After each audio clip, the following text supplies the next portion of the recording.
So Endeavour, ITV, has now sailed off into the sunset, on a sea of Latin, which would have delighted Morse creator Colin Dexter. In a final episode called Exeunt, which translates as They Leave, the main mystery focused on Oxford dons being done in Are There Any Left?, with Latin messages announcing their death in the Oxford Mail on the day of their demise, and also on their floral tribute. I couldn't understand a bit. Ergo, I need to brush up on my Latin. Endeavour/Morse fans the country over though appreciated the very many nods and winks to this unrivaled franchise which has yielded more than 100 episodes. My favorite touch was the revelation that one Blenheim Vale victim had a cousin, a police cadet in Newcastle called Robbie Lewis, that is. Writer Russell Lewis, no relation, knows why we all watch crime dramas, to solve mysteries. Here, more cryptic clues were proffered than a bank holiday general knowledge crossword. There was sadness around every pretty Oxford college corner, too. Endeavour was never going to find love. He never does. So when the wounded detective turned up late at his former date's wedding reception, we were treated to a sweet what-if fantasy with Joan Thursday, before he actually collapsed in a heap. Then there was his mentor Fred Thursday.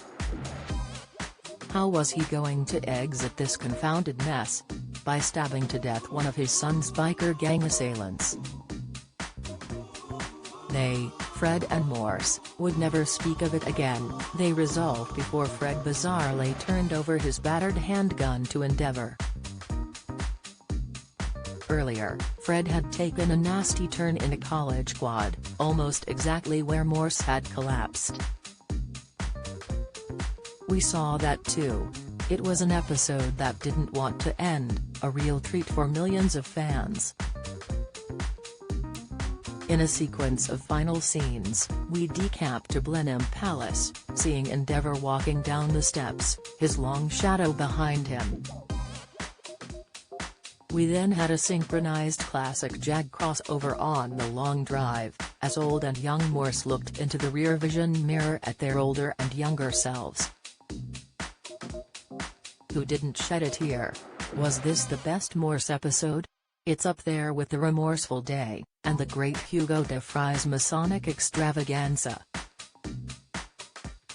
There are still 16 years of Morse's life that have yet to be dramatized on TV. I'd watch it. What could rival such a meticulous drama? Well, Sir David Attenborough can. Wild Isles, BBC One, Sun, could be one of the great man's best works, and it's the first time he's filmed a nature series here. What kept you, Sir David? Yes, he doesn't hang out in hutches for 2 years to film a mating snow leopard, but he does give the whole venture a patina of credibility. There is a reassuring pattern to these shows. Cue. Sweeping drone shots of the Needles, bring in rousing orchestral maneuvers, then place this legendary TV icon on a windswept cliff edge and hope the wind stays down. Just about every species in these wonderful isles, except White Van Man, was represented in 1 hour's television. It was extraordinary. Surprisingly, we kicked off with a graceful pod of orcas. They kept quiet, which indeed is one of their qualities, as they hunted down grey and common seals.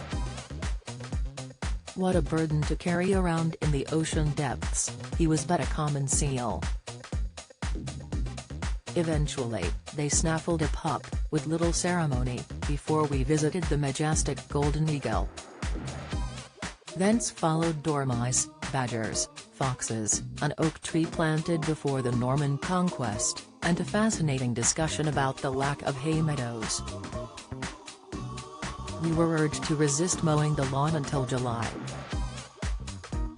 I wouldn't have counted myself as an environmentalist, but I'm in. Thank you, Sir David.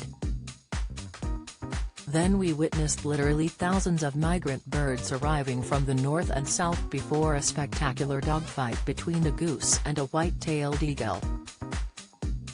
It must have been a real horror show for Twitchers.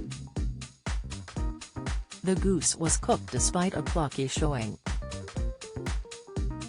A classic in its class.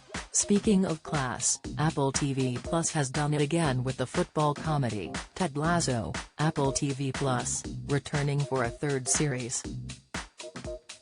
There was a new breakout star for me, Brett Goldstein's player-turned-coach Roy Kent, who has the menace of a low-level criminal thug with the looks of his very own FIFA avatar, as he explained how the team was moving to 4-4-2.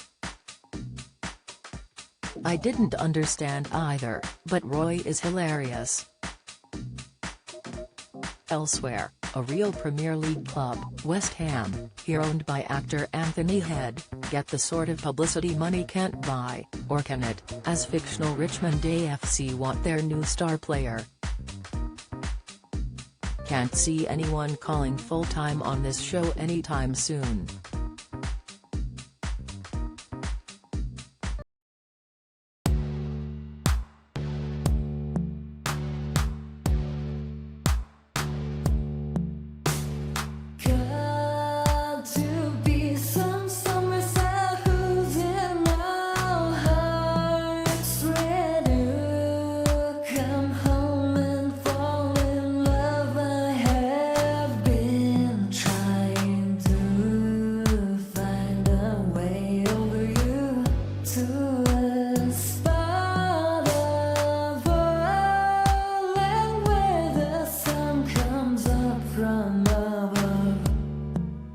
Now take